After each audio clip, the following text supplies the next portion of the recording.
오늘 말씀은 마가복음 1장 16절에서 20절까지의 말씀입니다. 신약 53쪽에 있습니다.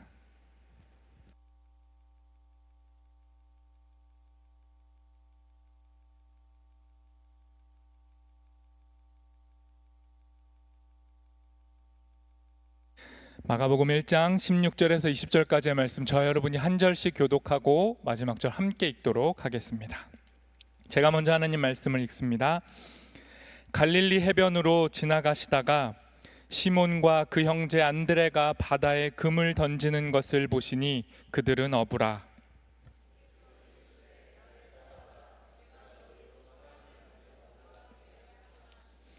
곧 그물을 버려두고 따르니라.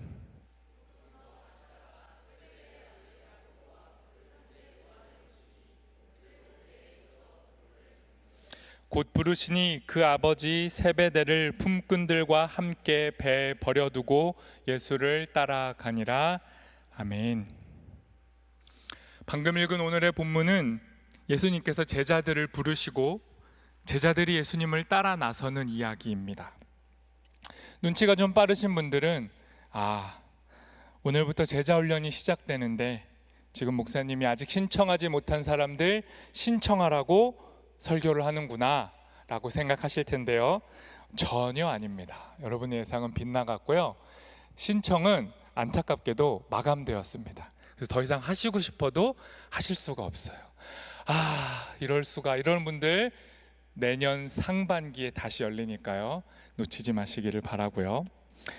오히려 오늘 제자로의 부르심에 관한 이 설교, 이 말씀을 나누는 이유는 이런 겁니다. 제자 훈련, 이런 이름들 때문에 오해가 있어요. 여러분 안에 예수 믿는 것과 제자가 좀 다른 건가? 제자는 좀 특별한 건가? 제자 훈련을 받으면 내가 조금 더 업그레이드가 되는 건가? 이런 오해들이 있습니다. 그런 오해들을 걷어들이고 참된 제자의 삶에 우리 모두가 동행하기를 바라는 마음으로 오늘 말씀을 전하고자 합니다. 우리 모두는 이미 우리의 인생을 통해, 우리의 삶을 통해 삶 전체 안에서 제자로 부르심을 받았어요. 너와 나 예외 없이 교회 안에서 진행되는 프로그램으로서의 제자 훈련을 하든 하지 못하든, 상황과 환경 때문에 할 수 있고 할 수 없든 상관없습니다. 우리 모두는 이미 그 모든 조건에 상관없이 예수님 안에서 예수님의 제자로 부르심을 받은 존재들이에요. 이걸 분명히 하고 우린 제자 훈련을 하든 하지 않든 해야 하는 겁니다. 그런 의미에서 우리 서로를 바라보시면서 인사를 나누도록 하겠습니다. 그래도 다음번엔 함께해요. 인사해 주십시오. 그래도 다음번에 제자 훈련 함께해요. 하실 수 있다면, 상황이 허락된다면 함께 했으면 좋겠습니다. 제자로 부르심을 받고 제자가 되어가는 인생의 여정에 우리가 놓치지 말아야 할 중요한 포인트가 하나 있어요. 그게 뭐냐면, 제자로 살아가는 삶에서 주인공은 우리가 아니라는 겁니다. 우리가 우리의 역사 안에서 우리의 역사의 주인공이 아니라는 거예요. 하나님이, 예수 그리스도께서 우리의 삶과 우리의 역사의 주인공이시고, 우리를 그 예수가 주인공 되시는 삶의 무대로 우리를 초청해 주셨다는 겁니다. 이걸 성경이 분명히 하고 있습니다. 이 점, 누가 주인공이냐, 누구에게 주도권이 있느냐를 분명히 하지 않으면 우리가 제자 훈련을 해도, 제자로 살아가는 인생의 여정을 살아가도 그 첫 발부터 방향을 잘못 잡아요. 이야기의 초점을 잘못 잡고 이야기가 진행될 수도 있어요. 그러니 여러분, 여러분의 삶의 그 시작의 포인트부터 제대로 걸어가셔야 됩니다. 여러분의 삶의 주인공은 안타깝게도 여러분이 아니에요. 예수 그리스도, 그의 나라, 그의 통치, 하나님의 영광이 주인공입니다. 오늘의 본문은 제자를 부르시는 예수님의 이야기예요. 그런데 이 본문을 읽는 다양한 관점이 있어요. 성경을 읽는 다양한 해석들이 존재하는데 그 중에 몇 가지를 소개하려고 합니다. 첫 번째, 오늘의 이 제자로의 부르심을 읽는데 어떻게 읽냐? 첫 번째 관점이 있어요. 뭐냐면 이 당시 제자로 부름을 받던 제자들의 역사적인 맥락, 1세기 당시의 사회 문화적인 맥락으로 본문을 보는 겁니다.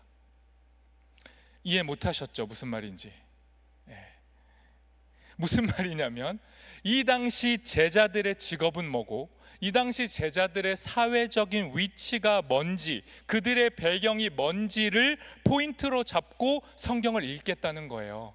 배경사, 맥락을 중요시하면서 성경을 읽는 해석이 있어요. 이런 겁니다. 읽어볼까요? 마가복음 오늘 본문 16절과 19절과 20절만 읽어보겠습니다. 이런 거예요. 제가 읽어볼게요. 갈릴리 해변으로 지나가시다가 시몬과 그 형제 안드레가 바다에 금을 던지는 것을 보시니 그들은 어부라. 조금 더 가시다가 세베대 아들 야고보와 그 형제 요한을 보시니 그들도 배에 있어 그물을 깁는데 곧 부르시니 그 아버지 세베대를 품꾼들과 함께 배에 버려두고 예수를 따라가니라. 이 색깔이 돼 있는 부분을 집중적으로 보는 것, 이게 당시 사회문화적 맥락으로 성경을 읽는 관점이에요. 이런 거죠. 예수님의 부르심을 받은 사람들 4명의 이름이 있잖아요. 시몬, 안드레, 야고보, 요한. 직업이 뭡니까? 어부. 약 1세기의 중동 지역의 어부라는 거, 그게 배경이고요.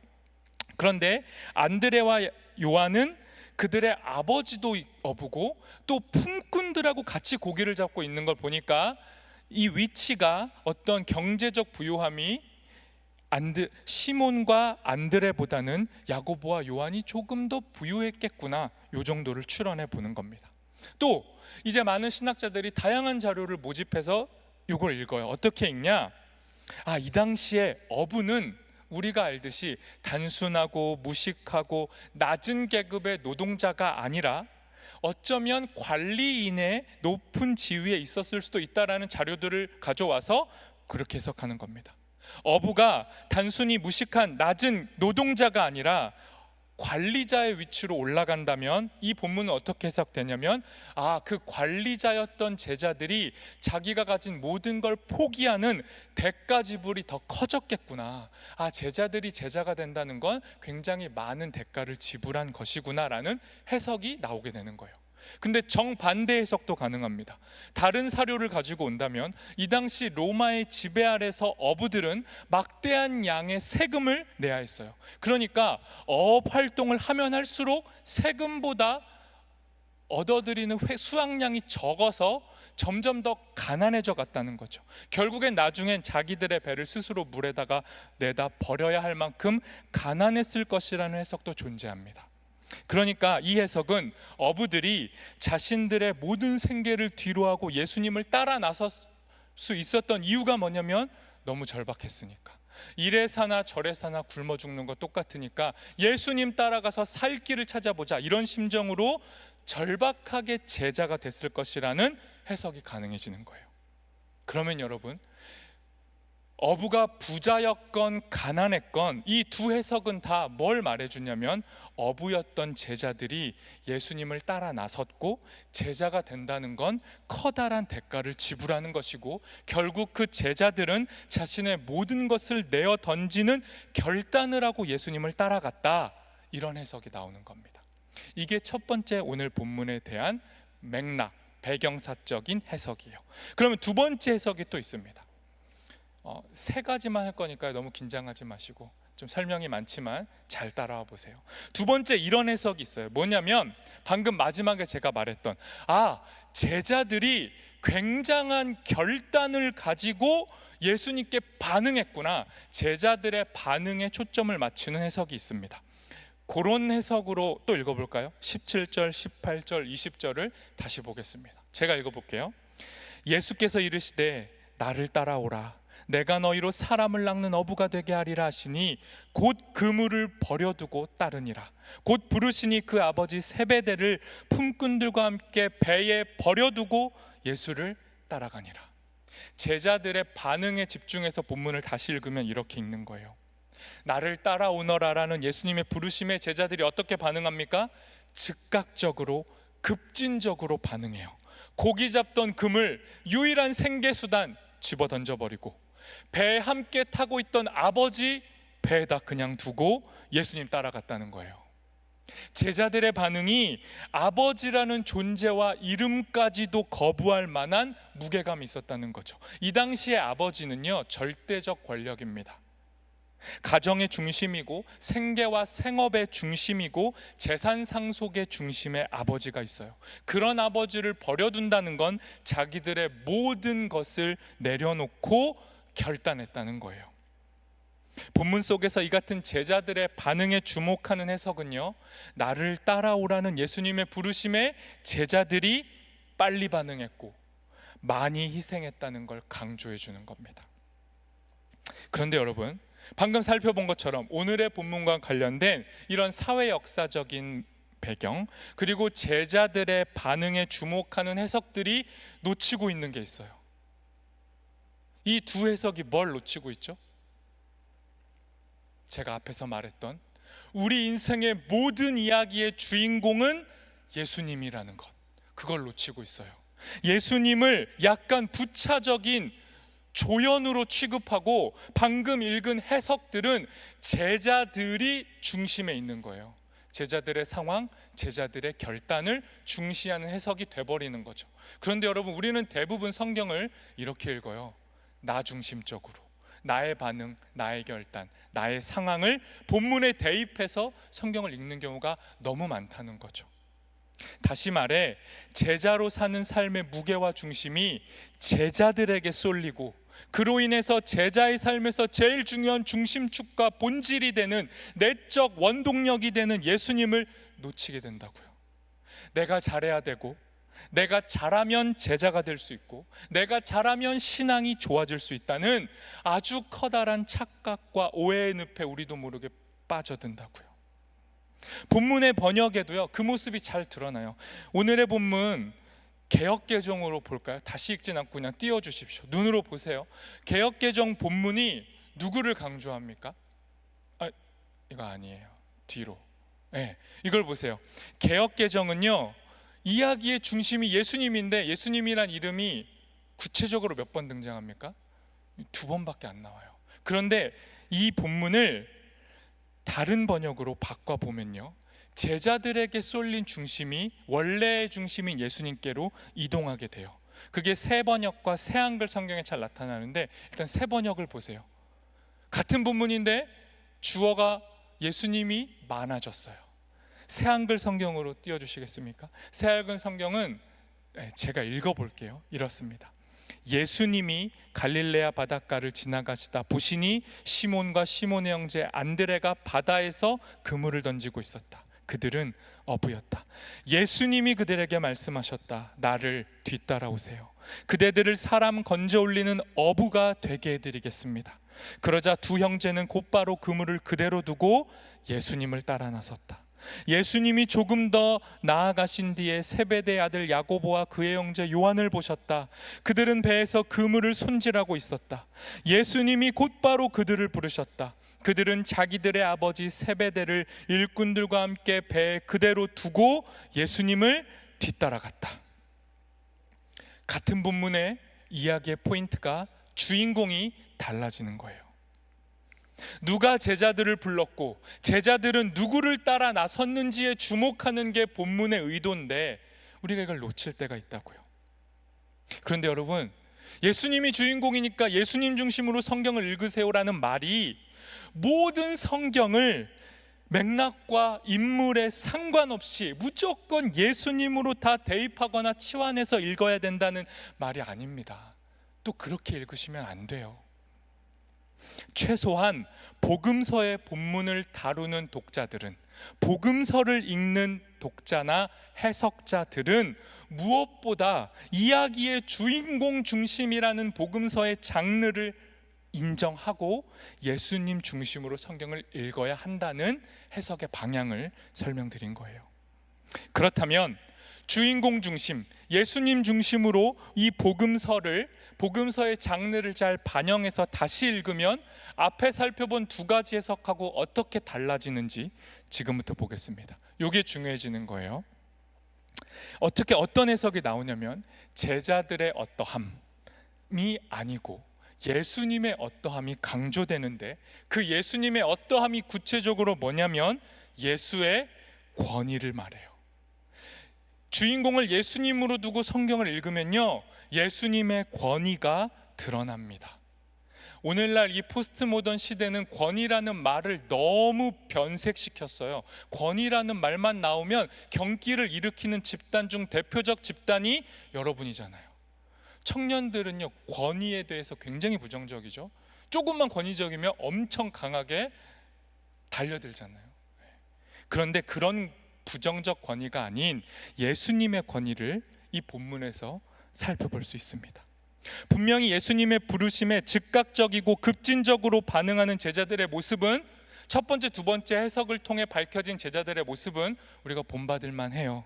그런데 이제 우리가 주목하자고 하는 것은 제자들이 주저함 없이 신속하게 생계와 가족까지도 포기하면서 예수님을 따른 것, 그 제자로 따를 수 있었던 것은 그들을 압도했던 예수님의 권위가 있었기 때문이다. 이 포인트로 성경을 보려고 합니다.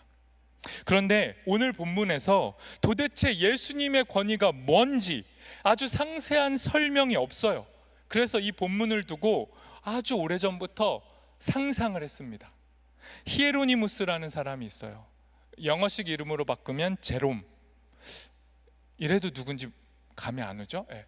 기독교 성인 4대 성인 중에 하나예요. 아무튼 대단히 높은 사람인데, 이 사람이 예수님의 권위는 어디 있냐?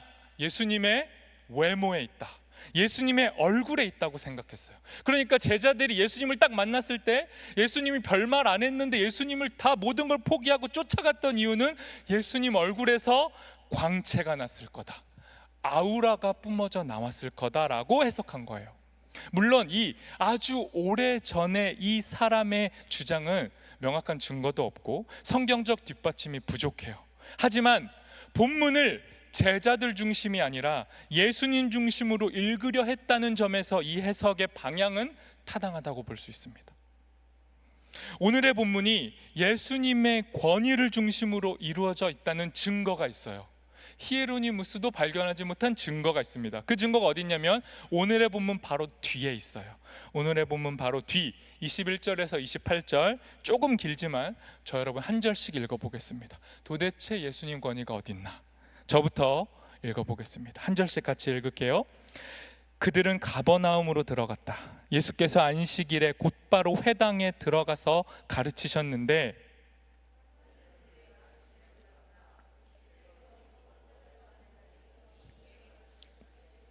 그때 회당에 악한 귀신 들린 사람이 하나 있었는데 그가 큰 소리로 이렇게 말하였다.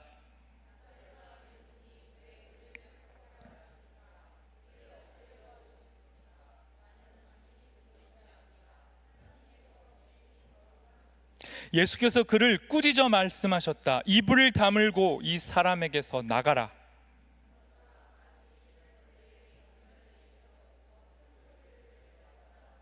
사람들이 모두 놀라서 이게 어찌 된 일이냐, 권위 있는 새로운 가르침이다, 그가 악한 귀신들에게 명하시니 그들도 복종하는구나 하면서 서로 물었다. 그리하여 예수의 소문이 곧 갈릴리 주위의 온 지역에 두루 퍼졌다. 제자들을 사로잡았고 압도했고 귀신까지 내쫓을 수 있었던 예수님의 특징이 뭐예요? 권위라는 겁니다. 예수님은 권위를 가지고 가르치셨고 권위를 가지고 귀신을 쫓아내셨어요. 어부들은 자신들의 상황과 환경을 넘어 예수님을 따르는 제자가 될 수 있었던 건 다름 아니라 이 예수님의 권위 때문이었습니다. 예수님을 따를 수밖에 없는 이유, 예수님을 따라감을 통해 얻고자 하는 자신들의 소망과 바람들은 다 달랐을 거예요. 그들의 속내와 사정에 상관없이 고기를 잡고 살아가던 어부들의 일상을 순간적으로 뒤집어 놓으시고 그들의 인생의 방향을 전환시키신 건 다름 아닌 예수님께만 있는 새로운 힘, 생명을 살리는 존귀와 위엄, 이 예수님의 권위가 제자들을, 어부들을 제자로 바꿔낸 겁니다.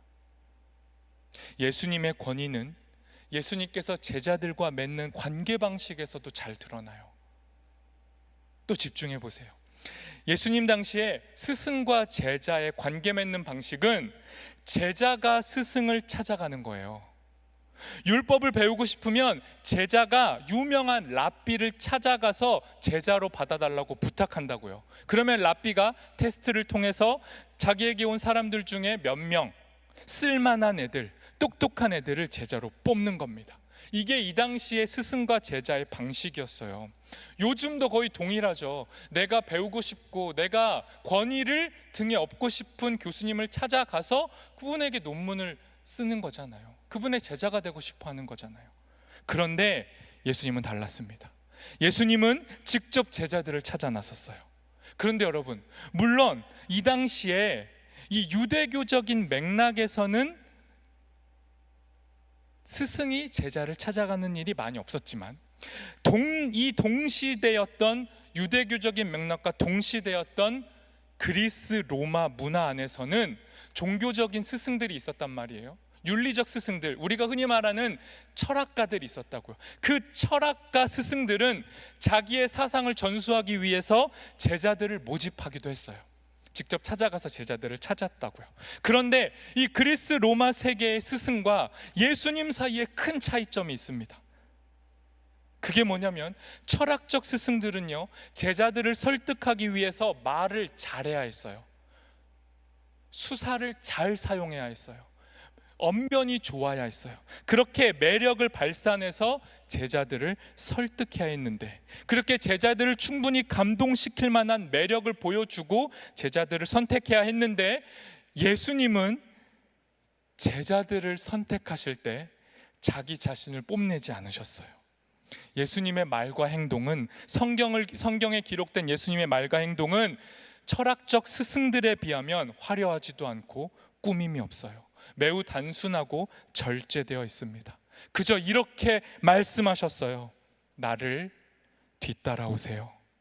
그대들을 사람 건져 올리는 어부가 되게 해드리겠습니다.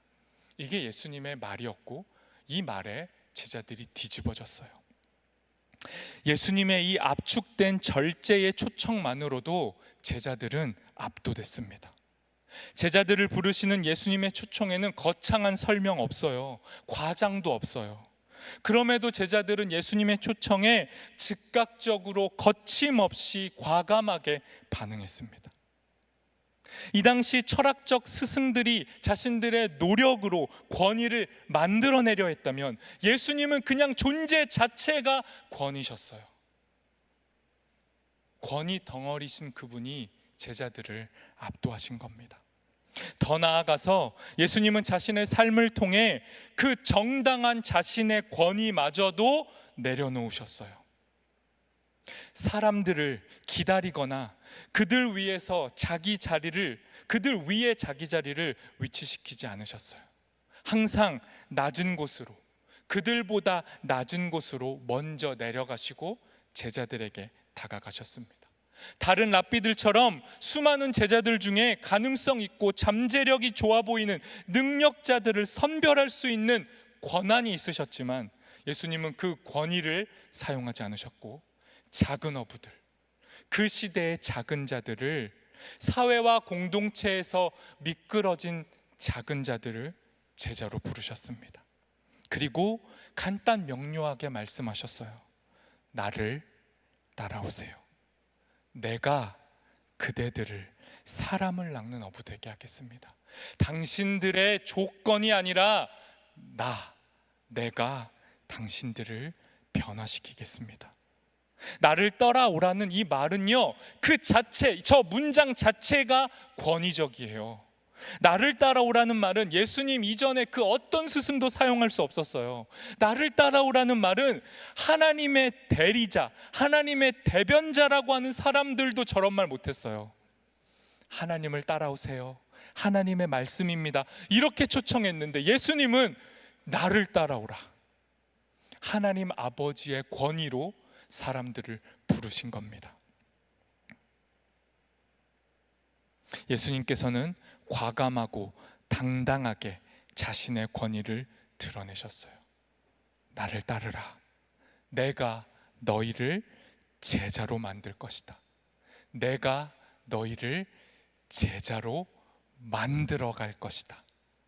예수님의 권위는요, 만들어 여기에도 있습니다. 저 만들다, 하다의 의미를 가진 헬라어는 포이에오예요. 포이에오. 이게 무슨 말이냐면 하나님이 뭔가를 창조하실 때 쓰이는 동사예요. 다시 말하면 예수님은 지금 제자들을, 어부들을 제자로, 물고기 잡던 사람들을 사람 건져 올리는 인생으로 창조하겠다. 내가 너희의 삶을 다시 재창조하겠다는 하나님의 권위로 말씀하고 있는 거예요. 이 권위로 예수님은 어부들을, 우리들을 제자로 부르고 제자로 만들어가는 겁니다. 이제 설교를 마치고 정리하고 마치도록 하겠습니다. 여러분, 저는요, 우리 모두가 이 예수님의 권위에 압도되었으면 좋겠어요. 이 예수님의 권위에 날마다 앞에 서는 우리가 됐으면 좋겠어요. 이 예수님의 권위 때문에 우리의 삶이 다시 빚어지고 제자로 재창조되었으면 좋겠습니다. 고정돼 있지 마시고 도태되지 마시고 너무 어그러지지 마시고 너무 삐딱해지지 마시고 바른 권위, 바른 생명 앞에 겸손히 엎드리시라고요. 목을 뻣뻣이 세우고 어디 나 한번 설득해 보라는 자세로 서 있지 마시고 겸손하게 엎드릴 만한 그분 앞에 엎드리시라고요. 예수님의 이 강렬한 아우라에 우리 모두가 노출되었으면 좋겠습니다. 그분의 빛 앞에 우리의 모든 게 이끌림을 받았으면 좋겠어요.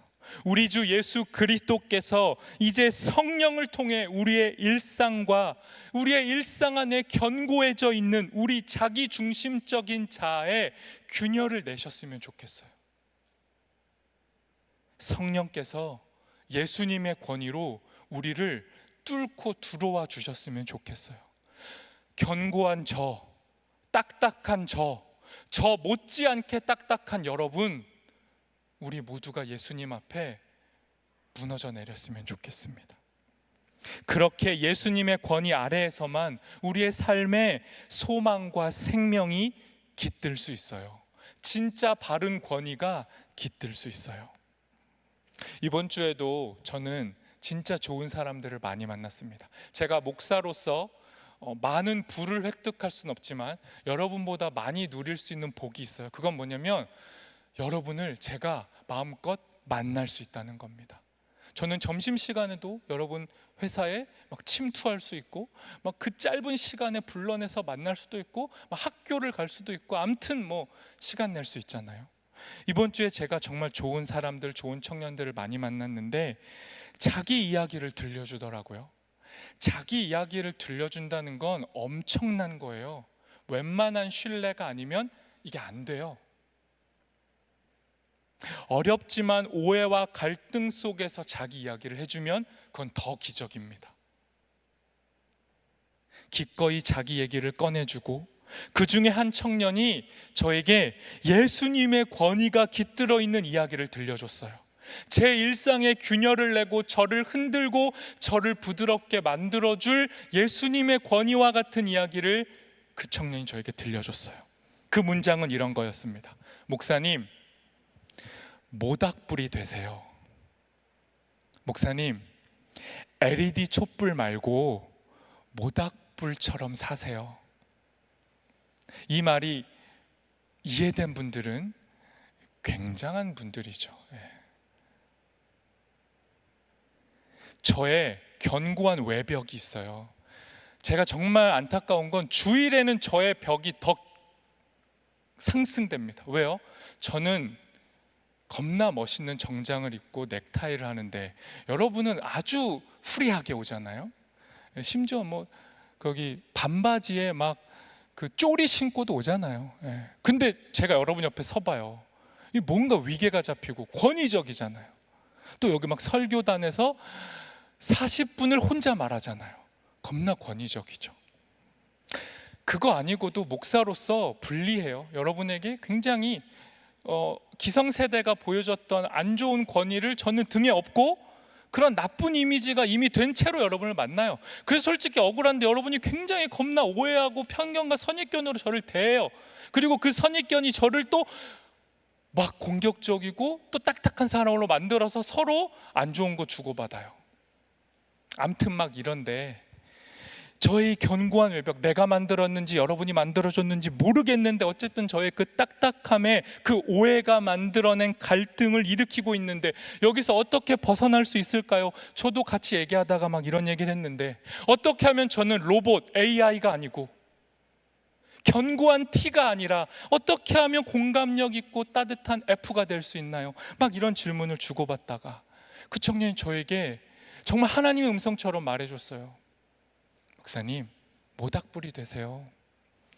겁나 반짝이고 멋지고 균형 있는 균일한 LED 촛불 말고 모닥불 되면 그 주위로 사람들이 모여들걸요. 배고프고 추운 사람들이 불을 찾아오듯이 그렇게 모닥불로 활활 타오르다가 제가 되어서 사라지세요. 이런 말은 안 했는데 제가 그렇게 해석했어요. 다 타고 제가 돼서 사라지라는 건가? 막 농담식으로 그렇게 얘기했지만 모닥불대라는 말은 저에게 하나님의 음성이었습니다. 그 하나님의 예수 그리스도의 권위가 담긴 말이 저를 녹였고 제가 어떻게 살아야 할지 다시 깨닫게 했어요. 여러분, 저만 그러지 말고 여러분도 모닥불로 사세요. 여러분 굉장히 딱딱한 LED 로봇 AI 같을 때가 있어요. 목사로서 제가 볼 때 안타깝게 오해와 선입견일 수 있지만 그러니 우리 둘 다 서로가 서로에게 모닥불이 되어줬으면 좋겠습니다. 현재 우리는요 육신의 예수님 못 만나요. 육신의 예수님의 그 아우라에 압도될 수 있는 기적은 이제 없어요. 기대하지 마세요. 그런 제자의 시대는 지나갔어요. 우리는 우리 안에 있는 성령을 통해 그 성령이 담겨져 있는 한 사람 한 사람을 통해 예수의 권위를 보게 되는 거예요. 바꿔 말하면 이제 우리는 옆 사람을 통해 예수를 보는 것밖에 방법이 없어요. 그러니 옆에 있는 이들을 예수의 통로로 여기시고 제발 친구로 여기시고 제발 정없이 살지 마시고 싸울 수 있고 다툴 수는 있는데 싸우고 나면 이제 끝! 손절! 넌 다신 안 봐. 이런 정없는 태도 좀 버리시고 상대에게 기회를 주시고 다시 연결될 수 있는 끈을 이어가시면서 서로가 서로에게 친구가 되어주자고요. 그렇게 우리의 강한 자아와 자기중심성이 점점 녹아지고 우리의 외벽과 껍데기가 벗겨져 나가고 그렇게 점점 진솔해지고 솔직한 모습으로 서로가 서로를 대면하게 될 때 그 동아리에, 그 셀 모임에, 그 양육에, 그 제자훈련에, 그 예배에 예수 그리스도가 살아나시는 거예요. 그러니 여러분, 지금도 우리는 우리 삶에서 예수님을 만날 수 있고 만나야 합니다. 우리 삶에서 예수님을 만나야 저와 여러분 다 살 수 있어요. 그 전까진 사는 거 아닙니다. 그러니 예수님 만나세요. 그리고 서로가 서로에게 예수님의 권위를 비춰주는 좋은 거울이 돼주세요. 좋은 친구가 돼달라고요. 우리는 혼자 못 살아요. 아무리 내가 좋고 내가 잘난 것 같고 내가 괜찮은 것 같아도 우리가 낱개로 파편화돼서 흩어져 있게 되면 건강하고 강인하게 광야 속에서 고독과 침묵과 기다림으로 살아가는 게 아니라 우리가 낱개로 파편화되면 우린 외롭고 배고파지고 자기 방어에 쩔어서 그렇게 혼자 살아가게 돼요. 그러니 여러분, 나에게 친구가 필요하다, 나에게 동료가 필요하다, 나에게 예수님의 권위를 비춰줄 거울이 필요하다, 이렇게 자각하고 사시라고요. 마지막으로 서로에게 이렇게 고백해 줍시다. 빨리 얼굴을 보시고 3번 말하겠습니다. 먼저 이렇게 얘기해 주세요. 내가 친구해 줄게. 빨리 얘기해 주세요. 진심으로 내가 친구해 줄게. 2번째, 이렇게 얘기해 주세요. 우리 서로 예수님 좀 보여주자. 우리 서로 예수님 좀 보여주자. 마지막, 예수님 좀 보고 살자. 예수님 좀 보고 살자. 우리 모두가 예수님을 우리의 삶의 스승, 우리의 삶의 창조주, 우리 삶의 주인으로 모시고 서로가 자꾸만 제자의 삶에서 이탈하려 할 때 그 서로를 더욱 붙잡아 주라고요. 서로에게 예수님의 권위를 비춰주는 진짜 정이 있는 친구, 먼 길 함께 걸어가는 믿음과 우정의 친구로 살아가는 우리 모두 되기를 소망합니다. 우리 이 시간 주신 말씀을 기억하며 침묵으로 잠깐 기도하겠습니다. 기도하실 때 하나님,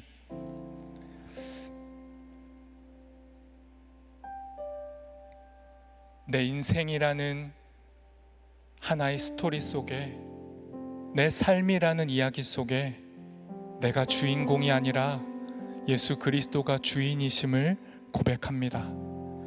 내 인생 모든 결단과 선택과 결정의 자리에 예수님을 올려드립니다.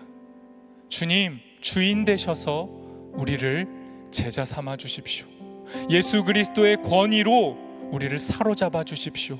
이제 예수 그리스도의 권위를 가진 내 곁에 있는 친구들을 통해 주님을 바라보게 해주십시오.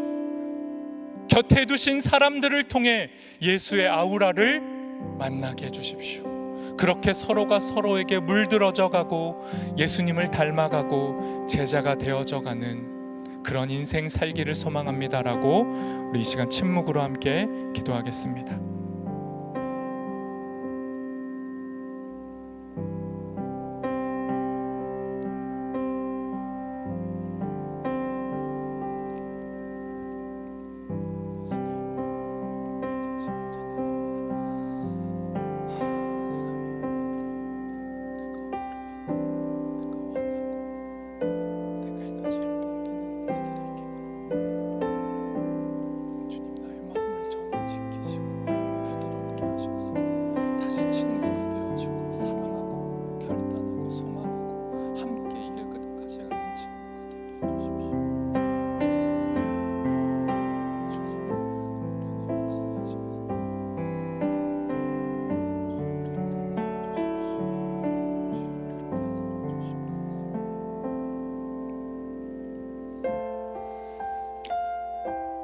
성령 하나님, 오늘도 우리에게 말씀해 주셔서 감사합니다.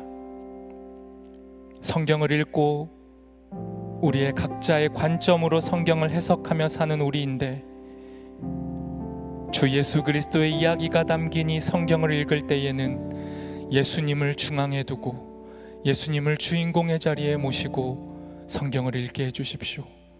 그렇게 말씀을 대할 때 주께서 우리의 주인이 되어주시고 주께서 우리의 마음을 녹여주셔서 서로가 서로에게 다가가고 부드러워지고 따뜻한 존재로 친구가 되어가는 삶을 살아갈 수 있도록 예수님의 권위로 우리를 압도하여 주십시오. 예수님의 이름으로 기도합니다. 아멘. 이제 가는